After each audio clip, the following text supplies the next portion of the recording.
Patient डॉक्टरचा दुश्मन नाही आहे. तिकडे येणारा कोणताही पेशंट या विचाराने नाही येते की हा बाबा मला तिकडे जाऊन गोंधळ करायचा आणि डॉक्टरांना मारहाण करायची आहे.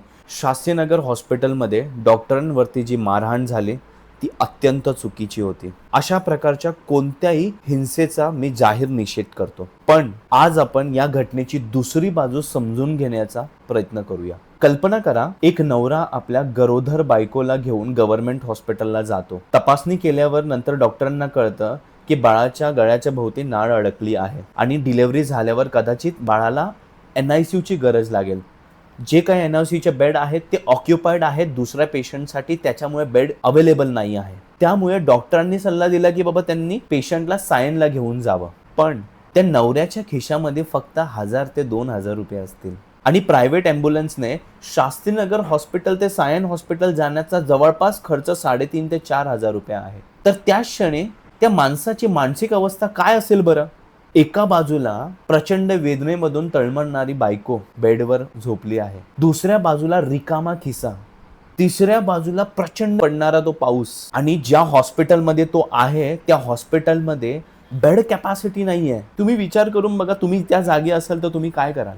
तो हात जोडून डॉक्टरला विनंती करतोय की जे काय होईल ते याच हॉस्पिटलला होऊ द्या, काय तुम्हाला करायचं ते प्रयत्न इकडेच करा, प्लीज मला पुढे नका पाठवू. पण ते डॉक्टर तरी काय करेल की त्याच्याकडे बेड कॅपॅसिटी नाहीये, त्याच्याकडे ती सुविधा नाहीये किंवा ती सुविधा दुसऱ्या पेशंटला ऑक्युपाईड झालेली आहे. आणि समजा जरी त्यांनी ट्रान्सफर केलं आणि त्या प्रवासामध्ये जर त्याच्या बायकोला आणि त्याच्या होणाऱ्या मुलाला काही झालं तो कोण जिम्मेदार आहे? हा प्रश्न फक्त त्या कुटुंबाचा नाही आहे, हा प्रश्न आपल्या पूर्ण आरोग्य व्यवस्थेचा आहे.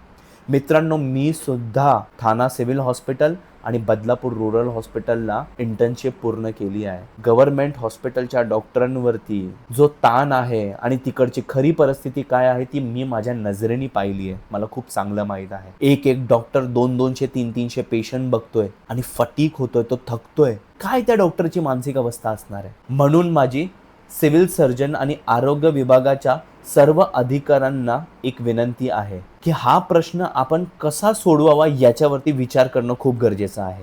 सरकारी हॉस्पिटलमध्ये दररोज बेड ऑक्युपन्सी लाईव्ह अपडेट मिळावी यासाठी काहीतरी आपण योजना केली पाहिजे. आणि एका गव्हर्नमेंट हॉस्पिटलमधून दुसऱ्या गव्हर्नमेंट हॉस्पिटलमध्ये शिफ्ट करण्याची जिम्मेदारी पेशंटची नाही किंवा त्या डॉक्टरची नाही, तिकडे मॅनेजमेंटची आहे. यामध्ये ना त्या गरीबाची चुकी होती, ना त्या सेवा देणाऱ्या डॉक्टरची चुकी होती. प्रॉब्लेम मॅनेजमेंटमध्ये आहे.